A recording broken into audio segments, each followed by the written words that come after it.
desenrolar desses atos de violência que tomaram conta da região norte do país. Estes são ataques que iniciaram em outubro do ano passado, quando um grupo de cidadãos já decidiu atacar Mocimboa da Praia. E desde lá até agora os ataques têm estado a se multiplicar, com o número de mortos a crescer, mas também o número de detidos resultante das operações das forças de defesa e segurança. Contam-se mais de 400 pessoas detidas, mas nem por isso consegue-se conter aquilo que é o ritmo ou os ataques em si. E vamos analisar um pouco este tema e tentando encontrar que soluções estão ao nosso dispor para, de uma vez por todas, estancar esta onda de violência. Muito obrigado a todos por terem aceito estar aqui conosco. Se calhar ia mesmo começar com o Ricardo Machava, que esteve no terreno nos últimos dias, e o que é possível partilhar com os telespectadores. Sei que há as reportagens, mas há sempre aqueles aspectos que ficam de fora, que não conseguimos trazer todos os elementos ali nas reportagens que nós fazemos na rua, que podem nos ajudar a compreender melhor o que está a acontecer naquela região e, se calhar, os caminhos, sinalizar os caminhos que podem ajudar-nos a encontrar formas de resolver ou mitigar estes atos de violência. Boa noite, Manjate. Boa noite, Dr. João Pereira, Dr. Carlton Cadiato, também boa noite. E aos telespectadores que nos acompanham neste momento em casa. Bom, primeiro, o cenário, se calhar, no terreno, é bom dizer isto, é pior do que o que conseguimos reportar, porque há sentimentos que não conseguimos passar. Sentimento de medo da população afetada diretamente, mas também de outra população, de outros distritos, de outras localidades, de Palma, de Kisanga, e de Macomia e de outros distritos que, não tendo vivido os acontecimentos, mas pela velocidade da informação, recebem aquilo que são os acontecimentos que vêm de outros pontos, e o pavor é enorme. Eu não consigo imaginar, grosso modo, dessa população não consegue nos acompanhar neste momento, porque não tem acesso à televisão sequer, é a população eminentemente rural, mas mesmo quem está nas vilas sedes de Kisanga, Macomia e por aí fora, consegue viver o espectro da violência.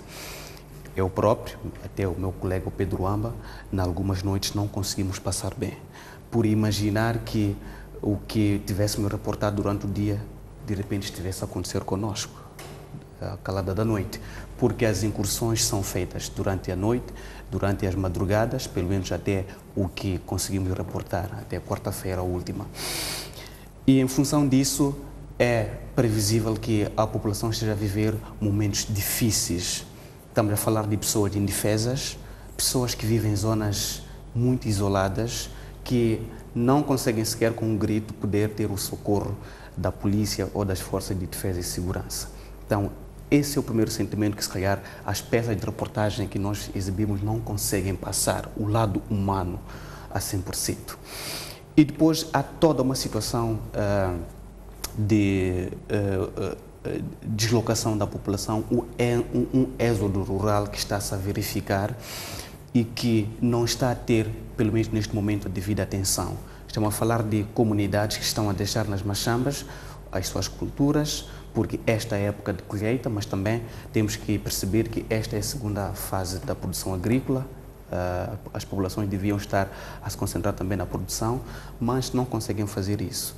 Crianças de idade muito tenra que não percebendo até a 100% o que está a acontecer, são obrigadas a carregar no seu corpo bens, produtos, animais de pequeno porte para poderem se refugiar. Por detrás deste ataque há também uma crise humanitária que há uma crise humanitária que se gera e alguém está conseguindo ter alguma que até atenção. Aqui, pelo menos, não conseguimos ver um posicionamento, um desdobramento da parte das instituições que têm essa missão. No caso concreto, eu ainda falava ainda hoje com equipas do INGC e não havia uma resposta conclusiva, clara, sobre o que fazer destas populações que estão a se deslocar, que estão a deixar para trás os seus meios de sustento. Mas também percebemos que há muito desespero, sobretudo da parte das populações afetadas, porque mesmo o processo de evacuação das aldeias, das localidades que foram diretamente afetadas por esses atos, não existe uma assistência. Estamos a falar de mais de 16 quilómetros em que as pessoas têm que caminhar porque não têm transporte sequer. Aliás, as próprias estruturas do Estado não conseguem ter coragem suficiente para se fazer o local. Quer dizer, até a quarta-feira, até a última incursão que nós reportamos em Meluco, não havia uma presença muito forte da parte do Estado, da parte do governo para assistência daquelas populações. Então é previsível, é natural este desespero das populações e, acima de tudo, uma grande preocupação. Há, de facto, uma presença forte das forças de defesa e segurança, sobretudo do Exército, que procura a todo custo conter esta onda de violência, mas há uma realidade que não se pode ignorar, é que este país é vasto. Não obstante, estamos a falar de um conflito localizado numa província e em distritos circunscritos. A verdade é que não se consegue ir palmilhar e até encontrar os homens que fazem estas incursões. E até a um ponto que eu considero importante, se calhar, trazer a debate neste momento, ainda bem que estamos com pesquisadores na área de ciências sociais. Eu e o meu colega Pedro Amba, nós sentimos que estes grupos, diferentemente daquilo que a polícia tem dito, que são grupos fragilizados, desesperados, sem comando, nós sentimos no terreno que são grupos que são claramente dados comando. São grupos que têm comunicações estas que o nosso Estado, o nosso governo não consegue interceptar, mas a verdade é que não são grupos que agem de forma isolada. De tal forma que hoje atacam aqui, podem dar um dia de tréguas, quando as forças de defesa e segurança concentram neste lado, estão a atacar um outro ponto. E depois atacam, fazem um triângulo. Isto mostra claramente que são vários grupos que estão incubados nas matas de Cabo Delgado que vão fazendo os ataques em função do comando que recebe. De quem recebe um comando, esta é a grande incógnita. Outro ponto que eu gostava de trazer aqui para, se calhar, podermos analisar é que eu acho, e na minha forma de ver, que estes grupos têm uma logística e esta logística tem sido por via marítima, o acesso tem sido por via dos rios, de tal forma que onde se posicionam sempre tem lá um rio próximo, tem acesso ao mar e que essa logística eventualmente esteja acontecendo no período noturno, porque durante o dia, sobretudo por via terrestre, não seria muito fácil, até porque as forças de defesa e segurança estão muito presentes de forma ostensiva, pessoas do Exército fardadas, mas também pessoas que agem e que estão a trabalhar a civil. Apesar de que este é um conflito sem rosto, que eu sempre disse isso nas minhas peças de reportagem, porque não se consegue saber quem são essas pessoas. De tal forma que, durante o dia, são pessoas que sobem os MyLove, que é o transporte que mais se usa no campo, circulam, até passam das posições militares e de noite fazem essas incursões. Então, são muitos aspectos, fui lançando aqui, mas que acredito que sejam importantes trazer para este Linha Aberta. O doutor João Pereira participou de um estudo, foi recentemente divulgado e que tenta traçar o perfil deste grupo que tem estado a terrorizar aquela região. Pelas suas características é um grupo que é possível ser combatido ou encontrar uma forma de estancar as suas formas de atuação? Muito boa noite. Eu acho que o colega reporta fielmente daquilo que se passa a nível daquelas zonas todas. Só para dizer que esses são processos muito complexos e que muitas das vezes não é com a solução do uso da força que vai, por exemplo, combater esse tipo de grupo. Primeiro, como ele bem disse, você não consegue distinguir quem são os tais chamados, o grupo ou membros dos tais chamados Al-Shabaab, quem são os camponeses. Da mesma maneira que, se comparar com a guerrilha da RAM, também é a mesma lógica. Quer dizer, era muito difícil, ou continua a ser muito difícil na zona de Gorongosa, distinguir quem é guerrilheiro da RNAM, quem é camponês. Naquela região também é muito difícil distinguir quem são os jovens que estão ligados àquele grupo, quem são os jovens que não estão ligados. Esse é um ponto. O outro ponto é de que são indivíduos que conhecem bem o contexto. Não é por acaso que eles, embora ele diga que tem um comando, mas eles operam como se fossem células independentes. Por que células independentes? Porque quando você captura, por exemplo, um dos seus líderes, você não acaba com o próprio movimento. Então, esta é uma das grandes vantagens que aquele tipo de grupos tem.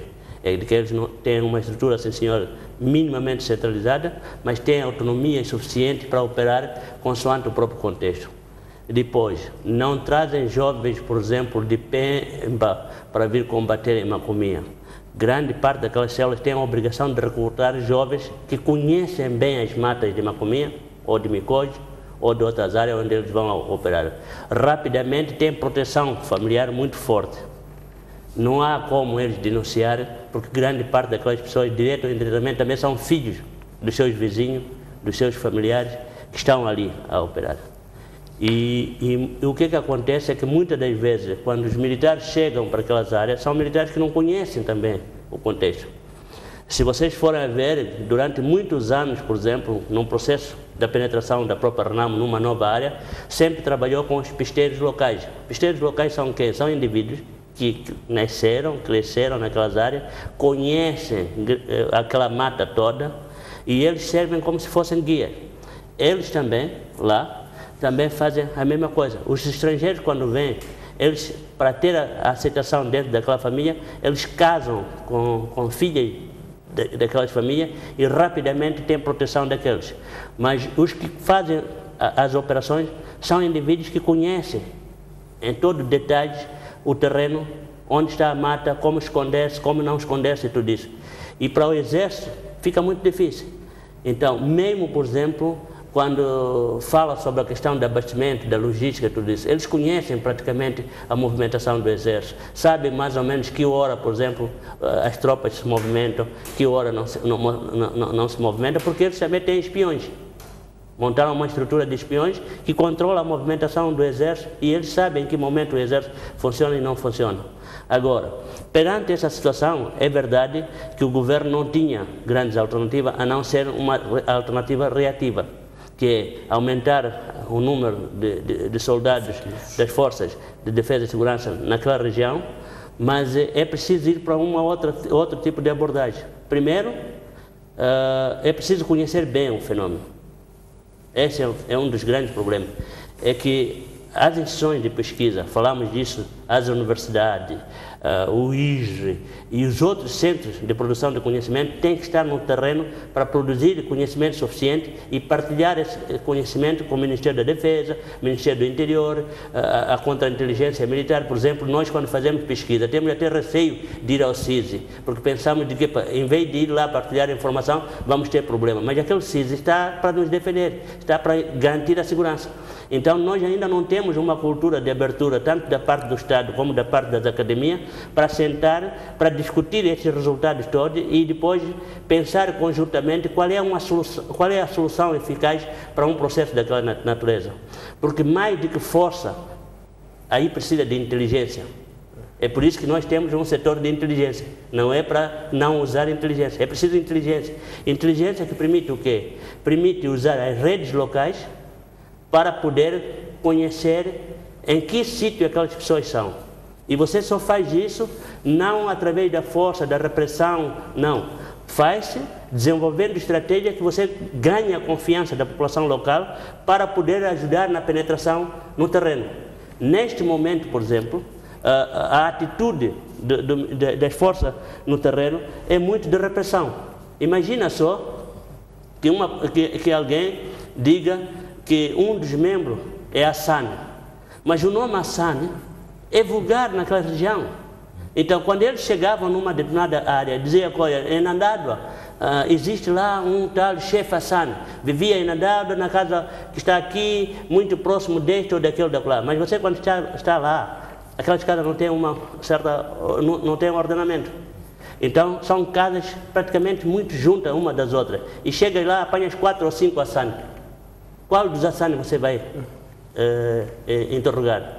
Muitas das vezes o que acontecia é que as próprias tropas governamentais chegavam lá, capturavam o primeiro Hassan que aparecia dentro da sua estrada, e ali começavam a bater, e a própria população começou a ter medo de denunciar, porque algum daqueles Hassan não estava ligado àquele tipo de movimento. Então, e por outro lado, porque não se conhecia também o próprio terreno, muitas das vezes as rivalidades familiares levaram à denúncia de certas pessoas que não tinham nada a ver com grupos.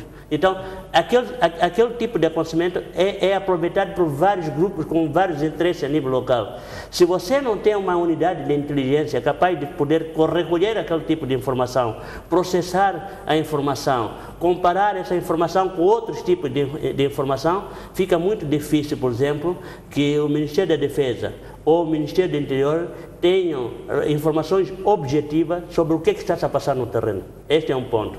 O outro ponto, por que se torna difícil o combate daqueles indivíduos? É o problema da corrupção generalizada que se vive hoje em Moçambique. Imagina só, você se tiver 5.000 meticais nas fronteiras entre Tanzânia e Moçambique, 5.000 até é muito, ou 1.000 meticais, você consegue passar com estrangeiros naquela fronteira. Se você vai para lá, um simples polícia é corrompido com 500 meticais. A população que nos últimos 10 anos não conseguia ter, por exemplo, 20 meticais por dia, recebe 250 meticais para bater madeira, que é usado para financiamento daquele grupo. Quer dizer, a pobreza, o desemprego, a exclusão social, a fragilidade, por exemplo, do Estado, quer dizer, compromete todo tipo de ação. E a penetração que eles têm no tecido social local, há pessoas que são dependentes dos recursos disponíveis a partir desses próprios grupos e não tem como denunciar. Então, nós temos aqui um problema muito complexo e sério, que é preciso uma intervenção rápida, sim, é preciso manter lá a tropa, sim, mas é preciso usar mais inteligência do que a força muscular para poder combater aquele tipo de coisa. E neste momento, eu duvido que o Estado tenha esta capacidade, ou vai ter que ter essa capacidade nos próprios tempos. Depois, para terminar, é de que esses são movimentos que têm uma característica que nós não estamos habituados. Durante muito tempo, o Estado preparou-se para lidar com uma Renamo, com uma coisa de guerrilha minimamente convencional. Sabia-se quem é o seu líder, sabia com quem negociar, como negociar, sabia, por exemplo, da fragilidade e da força que a Renamo dispunha, mas com esse grupo você não conhece. São grupos novos, que atuam com características completamente diferentes daquelas que, por exemplo, que tinha a Renamo. Então, vai precisar de algum tempo para que o próprio Estado comece a compreender como é que esses grupos se atuam. E para compreender isso, o Estado tem que rapidamente adquirir esse conhecimento a partir de quê? De países que têm uma tradição desse tipo de movimento. Por exemplo, a Quênia prontificou-se a ajudar o país no combate a esse tipo de grupos. A Tanzânia prontificou-se para ajudar Moçambique nesse tipo de combate desse tipo de grupo. O Congo também prontificou-se, a Somália prontificou-se. Há vários outros estados, por exemplo, a nível europeu ou a nível da América Latina, que têm experiência prática de como lidar com esse tipo de grupos que têm caráter muito idêntico àquele que está operando na Zona Norte. Todo esse conhecimento é útil para que o Estado consiga, por exemplo, adotar de uma forma mais eficiente a sua estratégia de combate àquele tipo de grupo. E, por outro lado, temos que começar a treinar as nossas tropas, a nossa inteligência e os outros setores de defesa de segurança para poder agir perante aquele tipo de grupo. Porque eles têm que ser dotados de técnicas que hoje não está disponível a nível do Ministério da Defesa, porque aquilo tem outro tipo de lógica e são lógicas completamente diferentes. Depois, há uma outra solução que é preciso também tomar em consideração, que muitas das vezes nós não conseguimos fazer. O Estado quer se apresentar como se fosse o único a única instituição que tem a legitimidade para resolver aquele problema. Eu acho que não. Tem que se envolver, por exemplo, as igrejas, as instituições religiosas, principalmente islâmicas. Eu vou lhe dar só um exemplo. Pega a escola, por exemplo, da Igreja Católica, né? Com esta questão do catequese e tudo isso. Vai ver que existe uma padronização em termos do ensino do catecismo em Moçambique. Você vai para Nampula, é ensinado da mesma maneira na Igreja Católica. Vai para Pemba, é ensinado da mesma maneira. Vai no confim deste país, é ensinado da mesma maneira. Pega, por exemplo, os muçulmanos. Já é completamente diferente. A maneira que se ensina o Alcorão em Mocimboa da Praia, numa mesquita de Mocimboa da Praia, onde o teólogo que está lá foi formado, por exemplo, na Arábia Saudita, a interpretação do Alcorão é completamente diferente da outra mesquita que está lá, que tem um teólogo que é formado no Sudão, por exemplo. Na Igreja Católica isso não acontece. Então, perante uma situação desta, o que é preciso fazer? Que tipo de mecanismo é preciso montar? E não um mecanismo montado pelo Estado. É um mecanismo montado pelo Estado em parceria com a comunidade islâmica. Está vendo? Então, este processo é muito complexo. Chamou ao programa o Dr. Caldon, também colocou a mesma questão, como agir e como encontrar uma forma de resolver este problema. Está numa região sensível a todos os níveis, mas também tem lá gente que está a sofrer. Como pôr termo a este problema? Muito obrigado. Os meus respeitosos cumprimentos a todos os telespectadores da STV. Eu acho que é uma boa abordagem essa que está a ser feita, que é de ação. Parece que já discutimos muito o problema e temos consenso de que é preciso aprofundar o conhecimento deste problema. Diferentemente do que aconteceu no princípio, que todos nós corremos a tomar posicionamentos fixos e até irredutíveis, mas agora estamos a constatar que todos temos razão quando dizemos que é preciso aprofundar. Há muitas coisas que nós precisamos conhecer disso e concordo consigo quando diz que este é um problema complexo. É um problema complexo. Mas quando nós falamos de abordagens de resposta para este tipo de situações, ainda que sejam de conhecimento difícil, há medidas legais que é preciso tomar. E uma das medidas legais que foi tomada agora, eu não sei dizer se é em associação com isto que está a acontecer, foi a aprovação desta lei de antiterrorismo ou contra o terrorismo aqui em Moçambique, mas eventualmente temos que aprovar leis também que falam sobre mercenarismo aqui em Moçambique, ou outras leis ligadas a este tipo de crimes sem rosto, que ainda todos nós temos dificuldades de dizer o que é. Mas é preciso tomar em consideração a medida legal, que é para qualquer ação que nós fizermos a seguir não seja interpretada como algo, vamos dizer, ao belo prazer e da indisciplina do Estado, usando o argumento da soberania para fazer a sua ação. Então, este é o primeiro ponto, para criminalizar qualquer tipo de ações. Outro tipo de medida é uma medida suave, que serve para penetrar na sociedade, para tomar em consideração todos os aspectos socioeconómicos, sociopolíticos daquele local, mas de uma forma também global. Depois vêm as medidas de força. Mas antes, desculpa, de chegar às medidas de forças, é preciso fazer um trabalho forte de inteligência. Concordo consigo. Os serviços de inteligência, muitas pessoas chamam isso de espiões, mas espiões é só uma pequena parte dos serviços de inteligência. Eles têm que atuar aqui. Estou a falar de serviços de inteligência da polícia, de inteligência do Estado, o CIS, a contra-inteligência militar também, Então, quando eu coloco todo este pacote aqui da inteligência, estou a dizer que é preciso ter uma abordagem integrada de todos os serviços de defesa e segurança. Não podemos deixar isso só na mão dos militares, não podemos deixar isso só nas mãos da inteligência ou da polícia, Agora, qual é o perigo de você usar estas entidades? O perigo é colocar, por exemplo, as Forças Armadas na dianteira do processo. Se você coloca as Forças Armadas na dianteira do processo, você está a criar uma situação anormal de vivência naquele local. Eu vou fazer só um pequeno paralelismo com o que acontece na Nigéria. A zona norte da Nigéria é declaradamente uma zona de segurança nacional por causa da dimensão dos ataques terroristas do Boko Haram, não é? Aqui em Moçambique ainda é difícil falar de terrorismo, não é? Podem ser atos terroristas, mas é difícil dizer que é terrorismo, é preciso aprofundar. Mas no norte da Nigéria está claro que o problema lá é terrorismo. Conhece-se o rosto, o modo de atuação, o modo de operando e tudo mais. E até reivindicam. E reivindicam, exato. Tem uma agenda que eles reivindicam, concordo ou não, mas tem lá. E naquela zona norte, todas as forças estão lá, mas quem comanda a situação são as Forças Armadas. O que está-se a dizer é que aquele já é um problema de segurança nacional.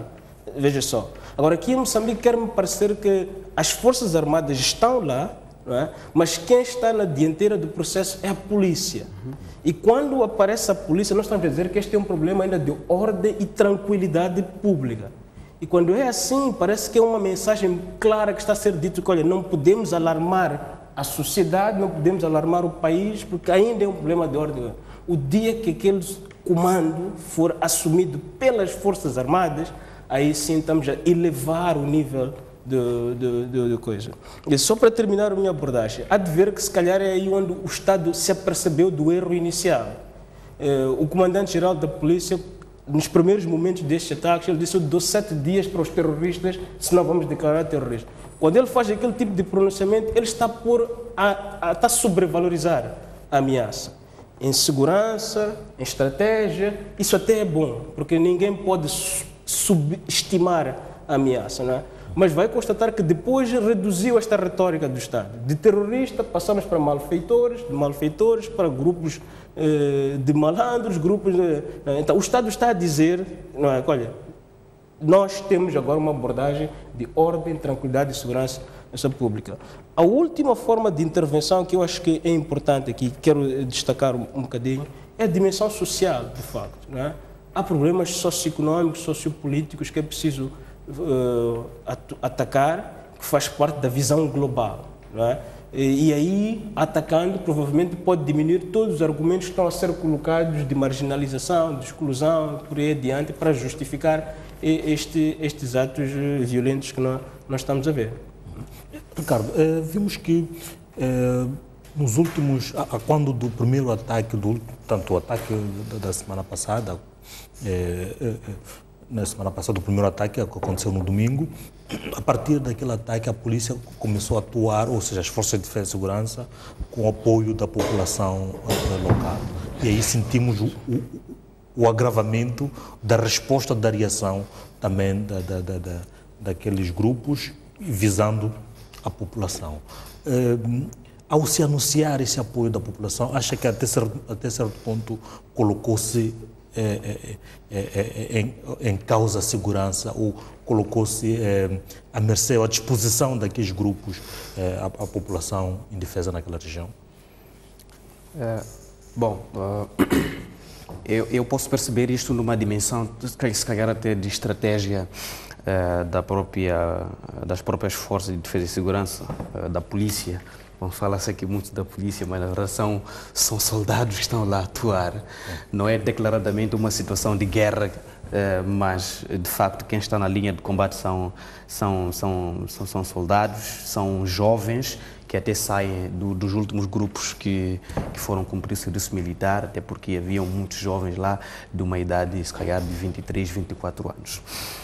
Então, a questão de dizer naquela operação do dia 1º de junho que foi em colaboração com a população, sim, pode ser uma questão de estratégia de comunicação, até para o próprio inimigo, entre aspas, poder ficar na dúvida se tem ou não apoio da população local.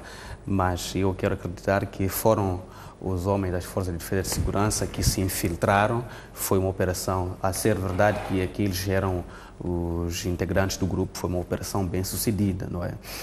Eu digo isso porque, até recuperando o argumento do Dr. João Pereira, a questão da população tem uma dimensão que não podemos ignorar, é que quando começaram esses ataques em Mocimboa da Praia, ano passado, em outubro,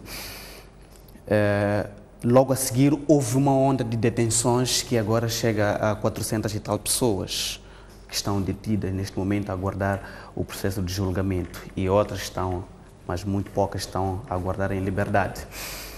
Isso em Cabo Delgado. O que acontece é que os familiares dos detidos, há muitos desses casos, quando fossem para visitar os seus que estão lá na cadeia, eram também encarcerados, eram detidos, sob o argumento que vocês também fazem parte do grupo. Mas é normal que quando eu tenho o meu familiar doente, eu vá ao hospital dar comida. Quando tenho o meu familiar a cumprir pena na cadeia, eu vá lá dar assistência. Só que no caso concreto, se calhar por causa do nervosismo que andava envolto a isto, houve detenções arbitrárias. Então a população começou a se retrair. Nesta situação atual, que em menos de 30 dias já vitimou 35 pessoas, é melhor deixarmos claro isto. Por um lado, temos uma intervenção muito forte, sob o ponto de vista do uso de força do Exército e da Polícia, e que até certo ponto pode criar uma quebra na aliança entre a polícia e a comunidade. Se eu colaborava para a polícia em termos de dar informação importante, e depois tenho o meu familiar que é viciado, que eu sei que ele não fazia parte do grupo, claramente que eu vou cortar essa aliança. E existem muitos desses casos. Portanto, o processo de atuação, mais do que necessariamente a força, neste momento, é preciso muita inteligência. Até porque nós sabemos muito bem que no campo é normal as pessoas, sobretudo os homens, desde jovens até adultos, fazerem-se as matas com katana. É uma força de defesa, é uma forma de defesa, mas também é daquelas situações em que a pessoa vai para cortar lenha, para cortar estacas, para fazer a sua casa. E numa situação destas em que há muito nervosismo das forças que estão no terreno, avistar alguém nas matas de Cabo Delgado hoje com katana, o risco de ser abatido ainda à distância é maior, mesmo sendo um civil. Isto significa que, acontecendo situações destas, pode a atuação das nossas forças de defesa e segurança não ter muita colaboração da população. Logo, ressalvo aquela questão de que é preciso um estudo muito aprofundado em relação ao fenómeno que está a acontecer. Agora, de facto, a questão da ligação entre a polícia e a comunidade deve ser reativada. De alguns anos, sou muito novo, mas quando eu era um miudinho, eu sentia nos bairros suburbanos que havia muita ligação. O chefe de 10 casas nas zonas urbanas era uma pessoa com rosto conhecida. Hoje já não se conhece quem é o chefe de 10 casas. O chefe do quarteirão, o secretário do bairro, idem. Isto significa o quê? Que a estrutura do Estado foi se diluindo. Logo, não é fácil uma operação que exija uma ligação muito forte com os de base tenham sucesso. Então, esta é uma oportunidade para o Estado repensar que Estado nós queremos, que dirigentes nós queremos, dirigentes desde aqueles lá das comunidades onde vivemos até os dirigentes de topo. Dirigentes de topo porque numa situação destas, em que, por exemplo, o administrador do distrito foge, claro, é um ser humano, tem medo, é natural, mas quando a população está desesperada, devia ser a primeira pessoa a dar rosto. O governador devia ser a primeira pessoa a dar rosto. O governador veio a Maputo à conferência de turismo, não é? Até hoje não vimos ainda o chefe de Estado na qualidade de comandante em chefe. No entanto, o chefe de Estado foi há poucos dias a Xiango, onde houve aquela situação de atropelamentos, a população colocou barricadas na circular E o chefe de Estado ainda foi confortar a família do menino que perdeu a vida. Não que não seja importante, mas perante a morte de 35 pessoas em menos de 30 dias. Então, isto até certo ponto cria uma desilusão social, quando não vemos dirigentes de topo a darem a cara, quando não vemos aqueles dirigentes de base também a dar a cara. Então, é este ponto também que gostava de trazer. Mas, se calhar, só pegando no ponto que ele se refere, há uma coisa que, se calhar, a história tem nos mostrado. Mesmo comparando, por exemplo, no processo da luta de libertação nacional, mesmo comparando a guerrilha da RENAMO, as lógicas são sempre as mesmas. O que é que aquele tipo de movimento sempre faz? Primeiro, cria pânico nas comunidades. Segundo, transforma as ações do Estado e as autoridades do Estado como alvo de ataque. Uma vez que esta estrutura mínima é eliminada, aquela população já não tem outra alternativa. Aquela população vai acabar por ficar com aquele tipo de grupo. Rapidamente, porque estão lá e não tem como fugir, acabarão por ser socializados na base da ideologia que aquele grupo prega. Se nós formos a ver, por exemplo, com este grupo, a atuação é a mesma. A lógica que eles estão a implementar é a mesma, que é o quê? Desestabilizar a estrutura do Estado, criar pânico na estrutura da defesa e segurança, rapidamente a estrutura da defesa e segurança vai aumentar a pressão, a repressão sobre as comunidades locais e praticamente o nível de confiança entre as comunidades locais e os soldados que estão lá no terreno vai ser muito, muito baixo. Então, eles onde vão buscar refúgio? Eles só têm, para aqueles que têm família na vila, nós vimos isso, eu tenho experiência própria também em Marromeu. Aqueles, quando se assaltaram o distrito de Marromeu, aqueles que tinham família no Labo não, em Climane, na Beira e tudo isso, conseguiram sair. Aqueles que não tinham família e não tinham como sair do distrito de Marromeu, acabaram por se juntar à RENAMO, grande parte deles até acabaram por ir para outras bases da RENAMO e ficaram lá durante 10, 15 anos, 10, 8 anos com a própria RENAMO. No caso concreto também de Mocimba da Praia, está acontecendo o mesmo fenômeno. Há pessoas que, porque têm certos familiares ou redes de apoio ou almofadas sociais, que são as famílias, os amigos, e tudo isso em Pemba, na vila sede de Nangade, na vila sede de Macomia e tudo isso, eles imigram para lá. E quando chegam lá, alguns deles têm inserção, outros não têm. E depois, o que acontece? É que muitas das vezes, no terreno já, a administração local usa a comida e todo outro tipo de assistência como um instrumento político. Dizem, olha, para a gente fazer essa distribuição, vocês têm que voltar à vossa zona de origem. Mas quem é que vai voltar à zona de origem quando nesta zona de origem não tem segurança suficiente para eles voltarem? Este é um ponto. O outro ponto que também nos preocupa como os acadêmicos é de que aquele grupo, quando chega numa determinada comunidade, não matam toda a gente. Às vezes, matam 10 famílias e tudo isso. Quem são essas famílias? Por que são um grupo-alvo? Essas famílias, desse grupo, pertencem ao mesmo grupo étnico ou existe ali certas clivagens que nós não estamos a conseguir entender? As casas que são queimadas, dentre 100 casas, se calhar queimaram 50. Dessas 50 casas, de quem eram essas casas? Está vendo? É por isso que eu digo que é preciso mesmo aprofundar o tipo de estudo. Não é simplesmente sobrevoar aquilo e pensar que não, conhecemos isso. Não, não, não. Há dinâmicas locais que é preciso entender e muitas das vezes o nosso governo ou as nossas instituições não têm tempo suficiente para estudar essas dinâmicas todas, porque aqueles grupos-alvo têm alguma história por detrás daquilo. Okay. E nós não conseguimos entender. O fato de se ter anunciado este envolvimento e até exibir fotografias, imagens de elementos supostamente da comunidade, a atuar juntamente com a polícia, não vulnerabiliza cada vez mais as comunidades no local? O Machado diz bem.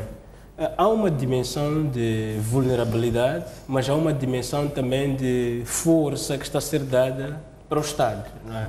Se o Estado aparece aqui, de facto, assumir única e exclusivamente a sua responsabilidade, não é? Estamos a dizer que o Estado está desligado dessa comunidade. Não é? Agora, quando ele aparece a dizer que olha, a comunidade está conosco, não é? Isso pode ajudar a fragilizar o grupo. E isso cria aquilo que se chama de contra-inteligência entre eles. Não é? Cada um vai vigiar a cada um e você não sabe se de facto estou com ele ou não. O que o professor Pereira fala, por exemplo, do uso da violência como um instrumento para capturar pessoas, isso é um facto. Em estratégia chama-se uso estratégico da violência, não é? E aconteceu, de facto, aqui em Moçambique no passado. Agora, se você consegue criar essa vigilância popular, não é? Provavelmente também esta é uma oportunidade das pessoas que se vão entregar a este grupo como um mecanismo de proteção, não é? Eles vão criar um espaço de desconfiança dentro do próprio grupo. Ficam sem saber se essas pessoas estão de facto conosco aqui porque partilham ou comungam da nossa ideologia ou estão aqui a serviço do Estado para fazer inteligência para depois providenciar.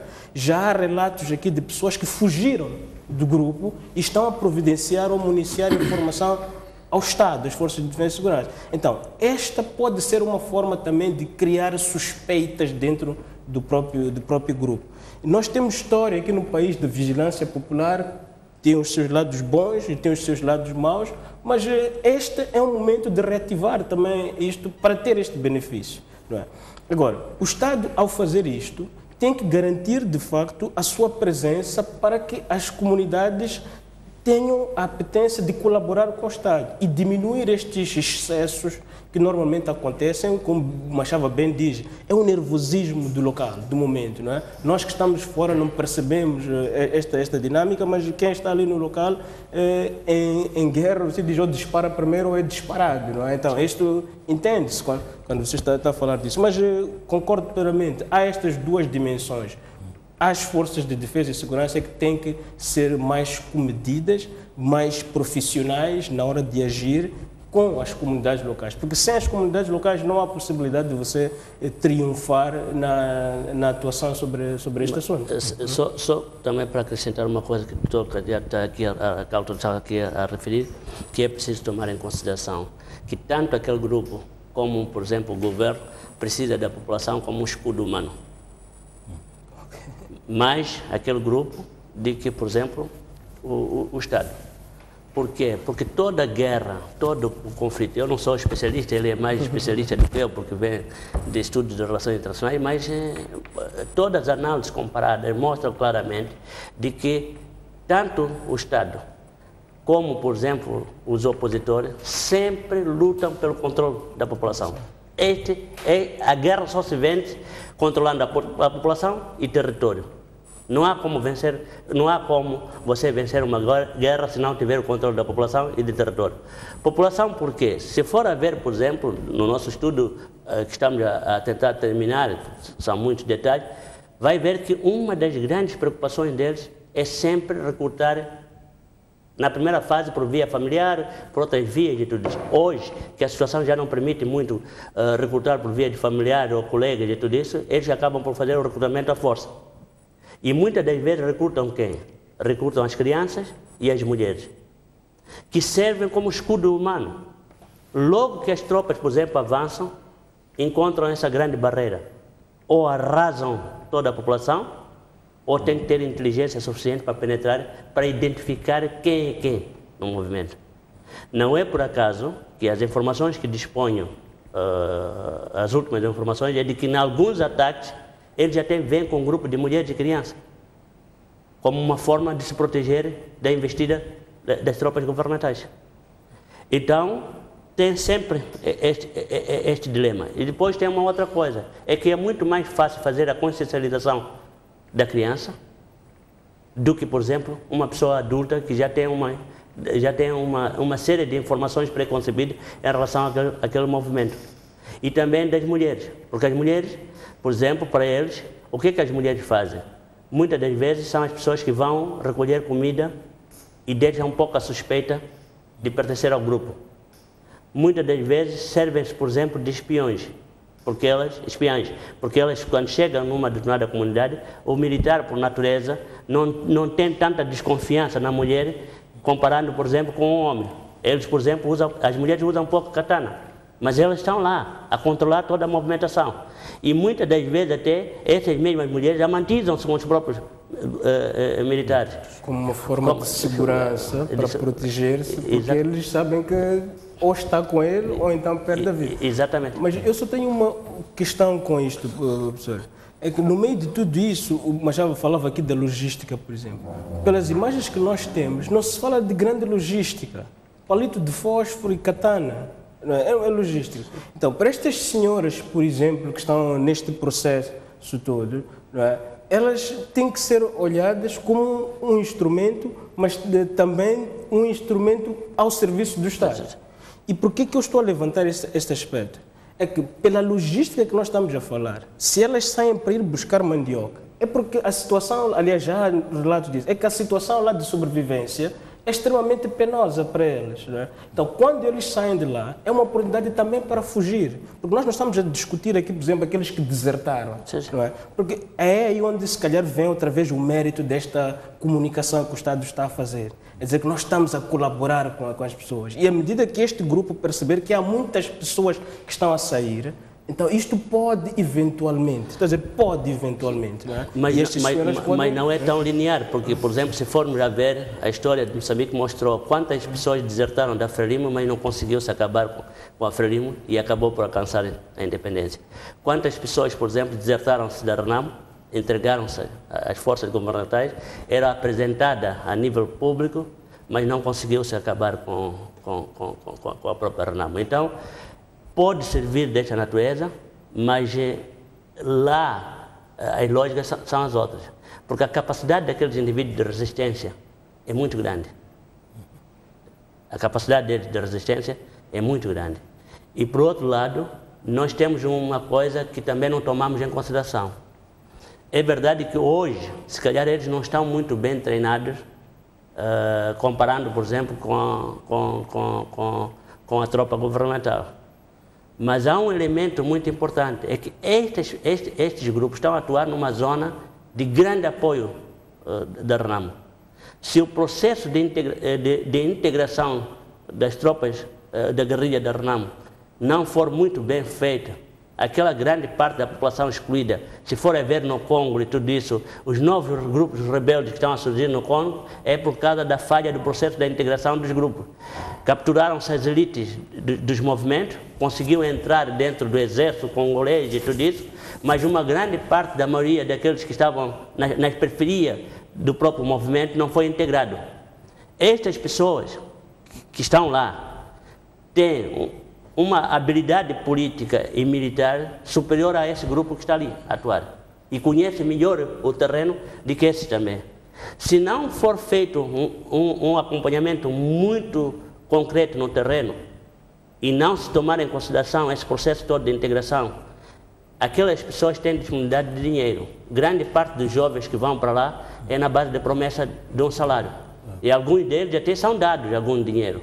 De 30 mil, 20 mil, 40 mil meticais, às vezes 5 mil meticais. Naquelas comunidades esse valor é muito grande. Então, se esses dois grupos, esse segmento que possa vir da Renamo, não estou a dizer que neste momento tem uma ligação, mas se não for bem enquadrado esses elementos todos, a zona norte do país vai ser sempre uma zona conflituosa. Este é um problema seríssimo. E o outro problema é um problema das assimetrias. Por exemplo, mesmo a questão do reassentamento que vai existir naquela zona, vai criar uma assimetria e desassimetrias. Vai haver zonas com grandes infraestruturas de desenvolvimento socioeconômico, por exemplo, aquela zona de Palma e não sei o que, onde estão lá as empresas, porque eles vão ter que investir lá, mesmo a questão, por exemplo, de dinamização do negócio e tudo isso. Muitos daqueles jovens locais, se calhar, vão conseguir alguma coisa, mas o que vai se passar com os jovens de Macomia? O que vai se passar com os jovens de Nangade? O que vai se passar com os jovens de Chiure, de Montepuez, que também vai pôr pressão sobre aquelas infraestruturas? Como é que esses jovens vão ser integrados e tudo isso? Então, há questões de fundo que é preciso pensar como uma solução, disse muito bem o Dr. Carlton, que não é uma questão só de natureza militar, mas também é uma questão de natureza econômica, social e tudo isso. Por exemplo, o tipo de modelo de governação que nós tínhamos, se calhar não permitiu que aquelas elites locais que estão lá, que estão em permanente clivagem, não conseguisse ter a sua representação a nível das instituições locais, que era preciso construir um modelo de governação que permitisse a acomodação disso. Então, nós precisamos de uma engenharia aqui de caráter social, econômico, de segurança e político, capaz de garantir a estabilidade do país. Por exemplo, nós hoje estamos a falar da questão de paz e reconciliação, mas numa perspectiva da RENAMO. Aqueles indivíduos, por exemplo, não estão a entrar nesta questão, neste debate. Como é que vamos estabilizar o país, não só tomando em consideração a RENAMO, mas também a esses novos grupos que estão a emergir na zona norte do país. Então, nós precisamos aqui de avançar para essa discussão sem muitos... aquelas coisas de que não podemos tocar isto, não podemos fazer isso porque senão estamos contra, ou esse tipo de coisa. Não, temos que ter a frieza suficiente de sentar e o governo tem que dar abertura suficiente para podermos fazer algo. Eu gostava também de acrescentar algum ponto, mas já se me permitir, também não podemos ignorar isto, é que Cabo Delgado não é um terreno assim tão homogéneo. A questão dos grupos etnolinguísticos é muito presente, é muito forte, de tal forma que até que ainda existem comunidades ou bairros onde só são ou macondes ou só macuas ou os outros. Então, nesta perspectiva de pensar numa província, numa sociedade cada vez mais integrada, não podemos ignorar este ponto. Porque se por um lado temos ou só os Kimwani a acederem ao poder, seja o poder local ou o poder mesmo a nível nacional, isso vai criar ciúme da parte dos Maconde, por exemplo. Podia ser o contrário. Ou podia ser da parte dos Macua e por aí em diante. Então, é preciso também ter em consideração esta questão de grupos etnolinguísticos, que é muito, muito forte mesmo em Cabo Delgado. Bem, vamos, nesta altura, convidar os nossos telespectadores a juntarem-se a este debate. A partir deste momento temos as linhas já disponíveis para poderem ligar e deixar ficar a sua opinião. Desde já peço a realização para colocar o número de telefone pelo qual os telespectadores devem participar neste programa, a rodapé, para que possam ligar e deixar ficar a vossa opinião. Bem, tenho já em linha o Sr. Gabriel Mfundice, boa noite, e já está a participar no programa. Muito boa noite. Sim. Ao do companheiro Caio. Agradecer aquelas que está trazendo, jornalista que esteve lá, a cidade. O nosso país é preciso que, como já tem gás, tem carvão, não é essas coisas que às vezes cria a guerra. Preciso que o governo dirigir, mas também esses são dados. Mostrar os dirigentes, porque para conversar tem que haver uma pessoa que tem para conversar o que eles precisam, o que tem que fazer. Se haver uma luta sem sair o que tem, torna-se difícil. Porque por exemplo, na RENAMO, temos que ter um dirigente. Pois se não for culpa, ainda não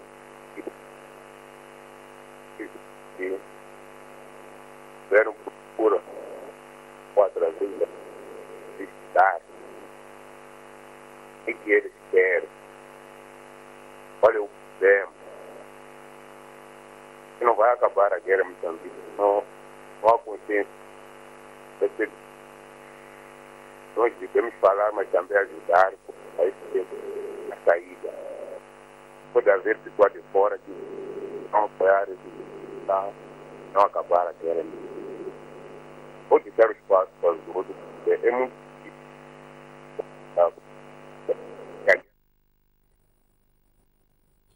Bem, perdemos o contacto com o Sr. Mfundice.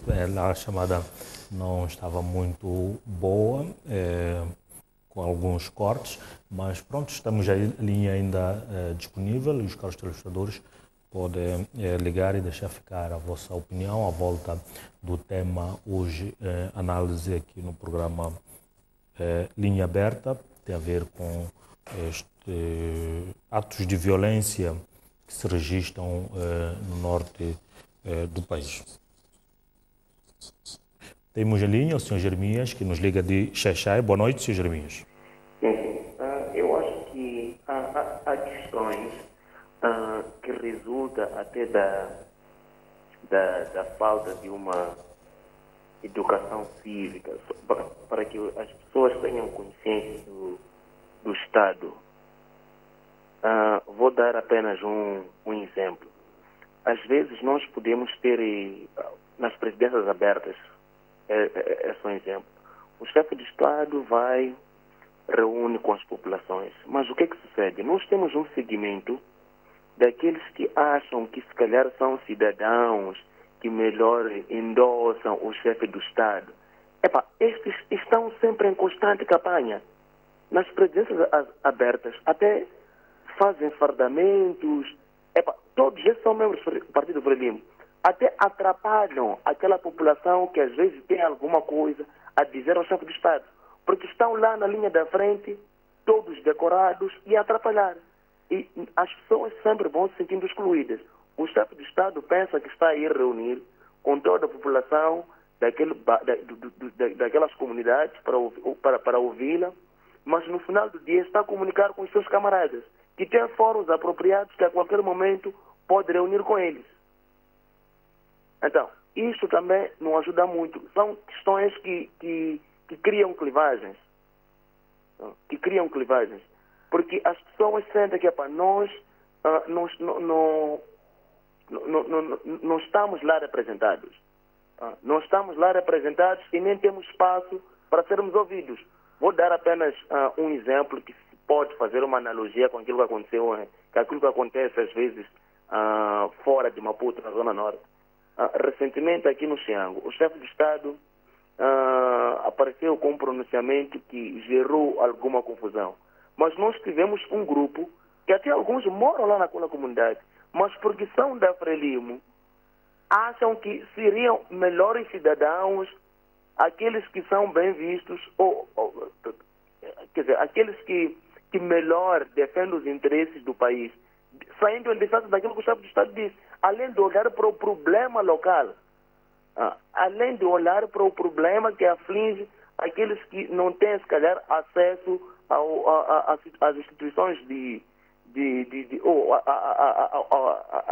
as instituições de Estado, né? Neste caso. Então, eu acho que é preciso parar com esta questão de tratamento de cidadãos, ou porque este é da Frelimo, este não é da Frelimo. Isto acontece. O chefe de Estado tem que saber que aqueles endorsements que os membros do Frelimo devem fazendo, que acontece apenas nas campanhas. Se ele vai para Cabo Delgado, é recebido pela população de Cabo Delgado, sem que apareça um a se distinguir à frente, a mostrar que eu sou camarada fulano, eu sou fulano. Vai acontecer isso no fórum do partido, não na reunião onde o chefe de Estado vai reunir com a população. Muito obrigado. Muito obrigado pela sua participação. Continuamos com as linhas abertas para os telespectadores deixarem ficar algumas ideias que podem ajudar tanto a encontrarmos uma solução para este problema, porque de âmbito nacional preocupa a todos. São moçambicanos que têm estado a viver momentos extremamente difíceis. Muitos têm que abandonar as suas casas, os seus bens. Tem o senhor Nhambombe, que nos liga daqui da cidade de Maputo. Boa noite, senhor Nhambombe. Boa noite. Boa noite, já está a participar. Ok, saúde para o primeiro painel aí, dos tutores, dos académicos. Então, uma chave que está aí, esteve no terreno dos acontecimentos. Bom, na minha maneira de ver, essa situação é uma situação muito delicada e complexa, como já se falou. Mas é preciso não descorarmos ou desassociar o assunto externo. Nós tivemos uma propaganda muito extensa do boom dos recursos digitais. É preciso verificar que em todo e quase todo o canto onde há esse tipo de recurso, os problemas estão lá. Então, é preciso também associar. Os problemas internos são, de facto, como já estamos aí a narrar, mas um olhar externo, interessado, sabe aproveitar muito bem essas oportunidades. Então, é preciso perceber que não podemos só fazer um estudo só dentro de casa. É preciso comparar com o que vem de fora. Vou tratar por aqui. Obrigado. Muito obrigado, Sr. Yabongo, pela sua participação aqui no programa Linha Aberta de hoje. Apelar uma vez mais aos telespectadores a participarem deste programa, ligarem e deixar ficar aqui a sua opinião à volta deste tema. Temos em linha o Sr. Ibrahim. Boa noite, Sr. Ibrahim. Boa noite. E já está a participar no programa. Exato. Dizer que este tema é muito sensível, tendo em conta que envolve não só o próprio Estado, como a própria religião islâmica.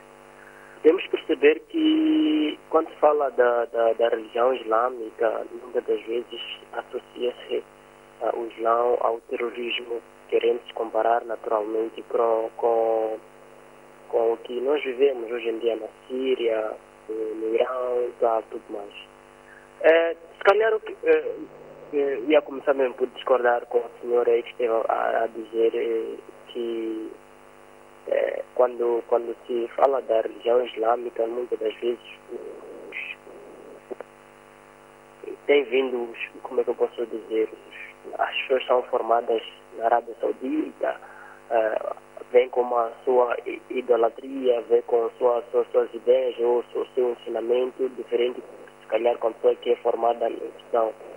Dizer mesmo que a religião islâmica é uma e única e só tem um único sentido, não no sentido de que ela, se calhar, deve ser olhada como se fosse uma religião ambígua. Porque, pelo contrário, até o próprio nome Islão, em português, significa paz. Portanto, este caso é um caso muito sensível, porque se formos a ver um bocadinho de uma parte mais profunda, podemos perceber que isso não está a partir de hoje. Foi alguém que, de forma oportuna, calhar desenhou um plano e está agora a pôr isso em evidência. Se calhar a pergunta que nós devemos fazer para as pessoas que vão pesquisando, vão indo ao terreno para a busca das informações, se calhar fazerem algumas das questões. De onde é que sai como é que esse tipo de grupo surgiu?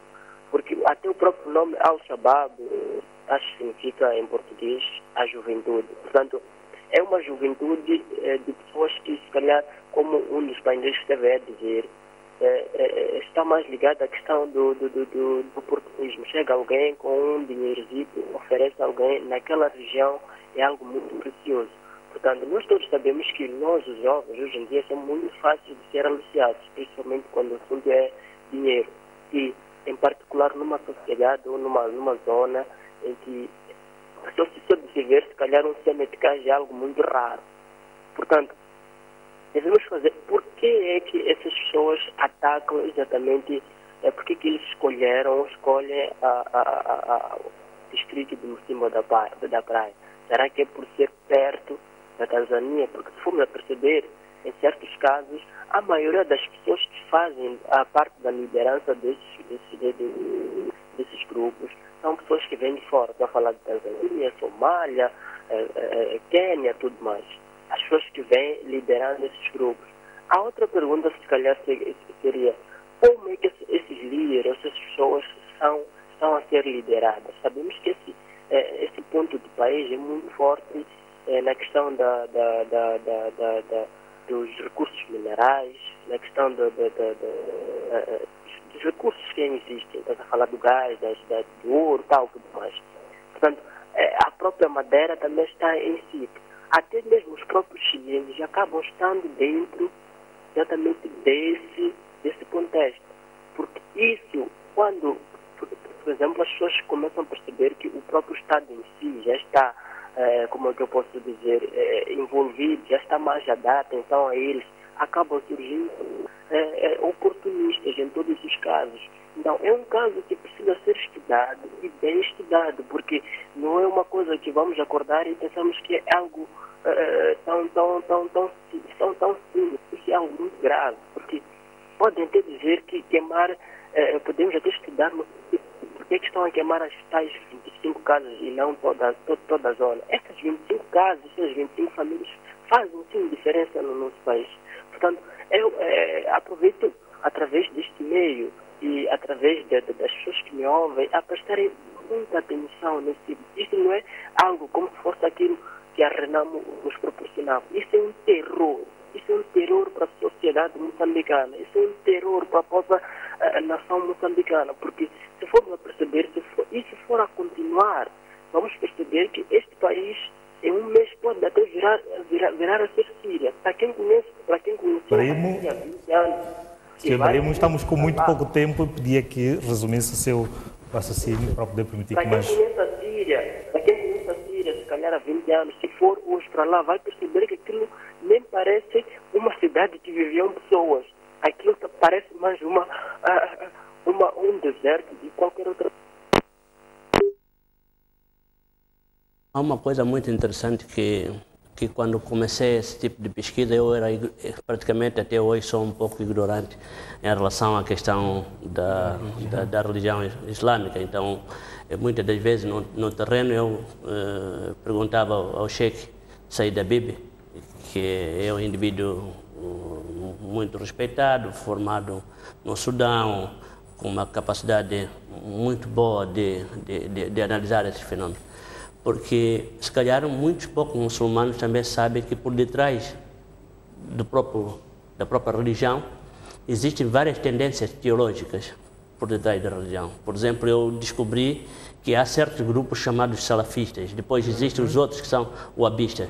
Se você for a ver por detrás do wahhabismo, como eles fazem a interpretação do Alcorão, é completamente diferente, por exemplo, de uma outra tendência teológica.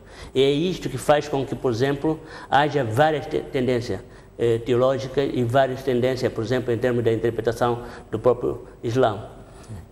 Se você for, por exemplo, no Irão, vai ver que a base teológica do Irão, em termos de interpretação do Alcorão, é completamente diferente, por exemplo, da Arábia Saudita e dos outros países. Então, eu acho que, mais do que nunca, nós temos que chamar esses teólogos que formaram-se, que têm um conhecimento profundo da religião islâmica, para também nos ajudar a esclarecer um pouco sobre estas questões. Por exemplo, muitas das vezes, da mesma maneira que a Bíblia, por exemplo, pode ser usado como um instrumento político, até de manipulação, na sua forma de interpretação, o Alcorão também pode ser usado. Por quê? Porque eles podem tirar, por exemplo, uma passagem do Alcorão e, a partir daquela passagem, pregar todo o evangelho dele, no sentido de mobilização dos jovens para participar nesse tipo de movimento, mas esquecendo que dentro do próprio Alcorão também tem outras passagens que não diz muito bem aquilo que eles estão a dizer. Então, no caso do Mocimboa da Praia, tem muito disso. Aqueles jovens, por exemplo, fazem uma interpretação do Alcorão que é completamente diferente, porque eles não têm muito domínio. O que eles fazem? Por essa razão que houve um choque até com as próprias comunidades que são islâmicas. Exatamente. A ponto de até nem deixavam que os outros pudessem frequentar as suas mesquitas. Exatamente. Então, tem lá muitas nuances. Depois tem uma outra coisa muito interessante que nós descobrimos. Também o Mocimboa. Nem toda Mocimboa da Praia apoiam aquele tipo de movimento. Então, há zonas de Mocimboa da Praia, por exemplo, em Nadadua e outros sítios ali, que eles têm um grande apoio. E a questão que coloca-se é, por que numa determinada zona eles têm apoio e as outras áreas de Mocimboa da Praia não têm apoio? Por que certos pobres, por exemplo, ou desempregados, jovens desempregados que vivem na pobreza, juntaram-se a este movimento e os outros, por exemplo, que estão na mesma localidade, que vivem a mesma pobreza, não se juntaram a a este grupo. Por que, por exemplo, na zona de Macomia, quando toda a gente fala de Macomia, mas não é todo o distrito de Macomia, é Micódio. O que tem em Micódio? Por que Micódio tem esse tipo de situação e a outra parte, por exemplo, do distrito de Micódio não tem esse tipo de dinâmica? Então, só para ver que quantas questões ainda existem por responder por detrás disso tudo. Nos últimos dias há uma tentativa também, pelo fato de a região em si ser uma região rica em recursos minerais, hidrocarbonetos, ser um local que está-se a preparar para acolher bilhões, mais de 30 bilhões de dólares em investimento. Começou também a levantar outra questão, que é a questão de interesses, ou seja, da mão externa, da sempre mão externa. Há esta possibilidade ou não? Eu acho que nós temos que levantar todas as possibilidades, porque estamos a trabalhar num assunto que ainda é novo para nós. Não podemos dizer categoricamente que há essa mão externa, mas também não podemos ignorar que não há essa mão externa. Quem acompanha estes debates já deve ter ouvido falar da tese da instrumentalização da desordem, não é? Criar o caos para desestabilizar a zona e para melhor poder penetrar na hora da determinação das regras do jogo e até da exploração dos mesmos recursos. Estamos a falar neste caso. E tem um exemplo claro que nós conhecemos, que é a RDC Congo, não é? Naquele caso funciona e já há exemplos comprovados, com publicações, livros e tudo mais. Mas aqui em Moçambique ainda temos dificuldade. Aqui em Moçambique há esta ligação, porque na zona onde nós estamos a falar de recursos, não é? É uma zona que tem um grande valor estratégico, não é? E há interesses de companhias e estados que nunca esconderam esse interesse sobre essa zona. 2. Quando nós falamos de grandes investimentos bilionários na indústria dos hidrocarbonetos, nós estamos a falar de uma associação entre dois grandes negócios, que é o negócio dos hidrocarbonetos e o negócio das empresas privadas de segurança. Isto é facto. Há livros, há publicações e tudo mais. Então, com base nestas teorias, nestes factos e tudo mais, ninguém pode ignorar isso. Mas eu não posso neste momento dizer que é isso. Agora, há algumas pessoas que estão a tentar associar isto, por exemplo, com este novo pronunciamento que apareceu agora do Sr.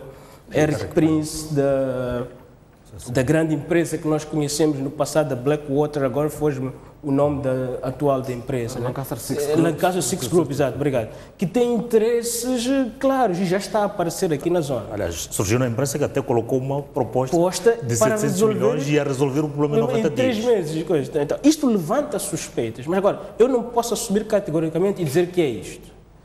Entretanto, quando falamos disto, é preciso associar aquela zona ao interesse também, por exemplo, da questão da Nacala, que sempre foi desejado por todos, não é? Que era uma base aérea de grande valor estratégico. Mais do que isso, é que nesta zona onde nós estamos, não é? É uma zona do Índico que faz comércio com a maioria dos países que estão do lado da Ásia. Se você for ver o interesse que as grandes potências têm, não é tanto pelo lado do Atlântico, é mais do lado do Oceano Índico, onde existem mais países, onde se faz mais comércio e onde se tratam as rotas de maior interesse de grandes recursos de valor estratégico, não é? E temos aqui todas as potências, a Índia, a China, a França, a América e tudo mais. E, por último, se você for reparar, a grande base militar que os americanos têm no mundo, não é? Está espalhada, não é? Mas aqui em África você tem uma pequena base na zona de Djibouti, que é pequena mesmo, não é? Então, para ocupar o espaço e fazer valer a sua hegemonia, os americanos, os franceses que estão a competir por esta zona do Índico e os indianos também que têm interesse nessa zona do Índico, os chineses que têm interesse na zona do Índico, eu não estou a dizer que são eles que estão a patrocinar isto, mas é importante colocar estas coisas. E por último mesmo, quando discutimos esta questão dos recursos, eu quero chamar aqui uma boa reflexão que o senhor deputado António Muxanga fez. Ele dizia que, olha, por que é que em Inhambane, onde você tem recursos, você não teve esta violência? Tem gás em Inhambane. Por que não tivemos esta violência? Meus caros amigos, por que em Tete, onde temos carvão de grande valor estratégico também para a economia de Moçambique, nós tivemos lá protestos, mas não tivemos este tipo de violência? E por que é que será que nós estamos a ter este tipo de violência em Cabo Delgado? São perguntas e mais perguntas que só nos obriga a aprofundar, de facto, o assunto para não assumirmos posicionamentos categóricos neste momento. Bom, Dr. Carlos, se calhar essa pergunta podemos responder trazendo aqui outros elementos. A zona de Palma, mesmo por via marítima, é de uma localização muito estratégica, até para a própria movimentação de possíveis grupos que estejam a atuar na África Oriental, que mesmo de barcaças podem sair de Mombasa e chegarem ali à vontade, diferentemente, se calhar, de Inhambane. Isso ajuda a sustentar a tese da mão externa que reconhece a importância daquele local. Deixa-me só cortar uma coisa, porque tem teorias, inclusive, que explicam isso. Por exemplo, a teoria da securitização. Se você cria desordem, cria essa desordem com o interesse claro de mostrar a incompetência do Estado, que é para dizer que você não tem capacidade, deixa eu vir para aqui. E seriam aí, nesse caso, as empresas privadas de segurança internacional, que têm demonstrado capacidade de atuar em alguns sítios e incapacidade de atuar em outros sítios. Mas aí seríamos usar a tal teoria da conspiração, a tal teoria da mão externa, que dizia que há um interesse claro de fragilizar o Estado. Mas é teoria. Mas, mais uma vez, a pergunta que não quero calar. Perante este cenário todo, qual é o nosso posicionamento? Estamos ou não preparados, colocando na mesa estas questões endógenas, mas também esses outros aspectos que não podemos perdê-las de vista. Nós, como Estado, estamos preparados para lidar de forma mais aberta com estas situações e garantirmos a segurança do Estado. Mas é mais uma questão da questão da inteligência. É perante esse jogo todo, como é que nós posicionamos como país? Que tipo de aliança nós vamos fazer nesses jogos todos? Já devíamos ter feito isso em 2000, quando começamos a ter esses sinais de que vamos descobrir esses recursos. Exatamente. Então, quer dizer, praticamente o que está a acontecer é que nós estamos a ir para um jogo onde você tem masters no jogo, quando a gente ainda é amador. Tá vendo? E, por outro lado, não estamos a adquirir conhecimento suficiente para que outros tipos de pessoas possam nos ajudar a compreender perante esses interesses todos que existem naquela região. Porque você tem os interesses todos da questão do gás, do petróleo, depois tem o interesse todo ligado também ao comércio ilícito daquela região, que tem ligações a nível global. Por exemplo, marfim, a droga, rubis, a madeira. Quer dizer, tudo está ali naquela zona. E tudo é o norte neste momento, a zona norte do país, é os maiores corredores do comércio ilícito. Desde madeira, rubis, de outro tipo de pedras preciosas e semi-preciosas. Se você for a ver, é onde concentra a maior parte dos imigrantes que vêm de outros países e que ninguém estuda aquelas movimentações todas. Como é que funciona, como é que se faz a transferência de dinheiro. E eu fiquei admirado que havia um cambista ali, na zona de Mocimboa, que você podia dar 10 milhões de meticais aqui e você ir receber na Tanzânia o valor. Entregas ele aí e recebes na Tanzânia. Quem estuda essa rede toda? E que implicações isso tem? Porque nós só estamos a focalizar na questão do gás e do petróleo, mas aquela região tem outros interesses estratégicos que alimentam até elites do setor de segurança no Uganda, no Congo, na Tanzânia, no Quênia e na Somália. Quem estuda isto? Mas, professor, uma pergunta assim de propósito à volta dos recursos, porque esse também podemos fazer muitas elaborações só dos recursos.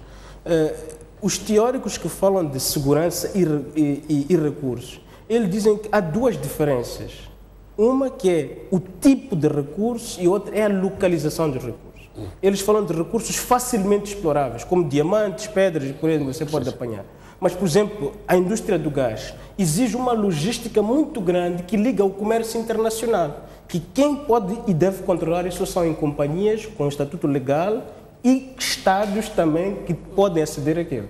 Mas, neste caso, em Mocimboa da Praia, por exemplo, que tipo de recursos de alto valor estratégico você tem ali, facilmente exploráveis, que possam alimentar estes grupos?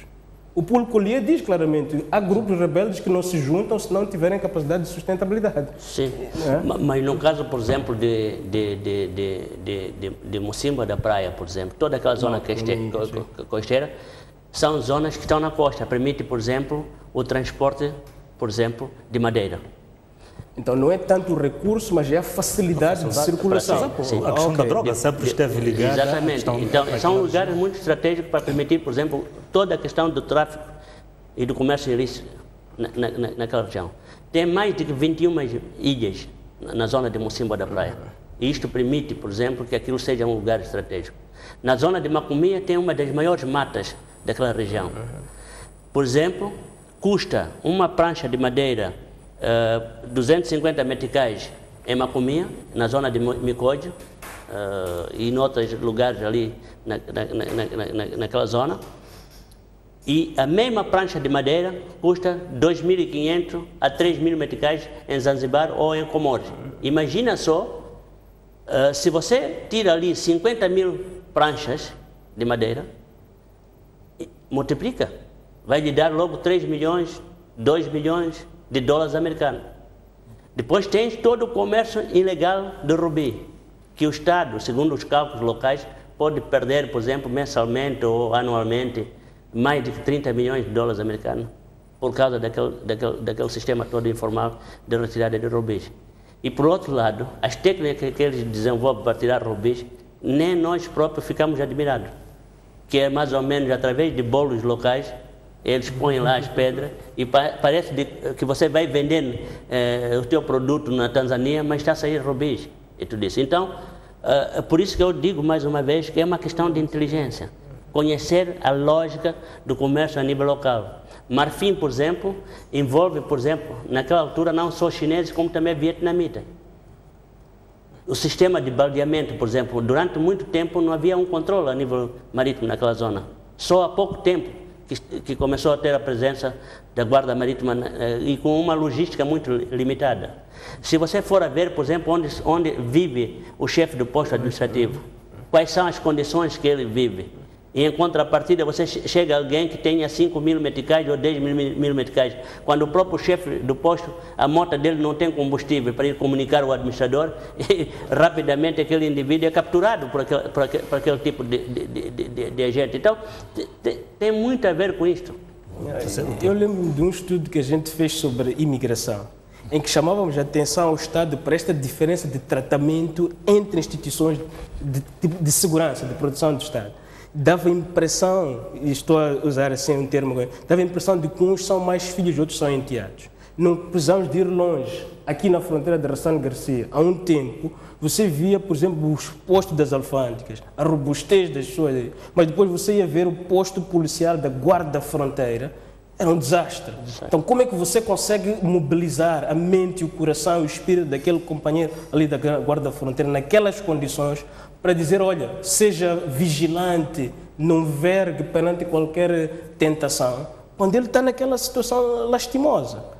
Ok, o Estado não tem dinheiro, há essas dificuldades de facto e é preciso trabalhar nisso. E se calhar é aí onde é preciso insistir na capacidade de tratar estas instituições de defesa e segurança na globalidade como um elemento fundamental do Estado.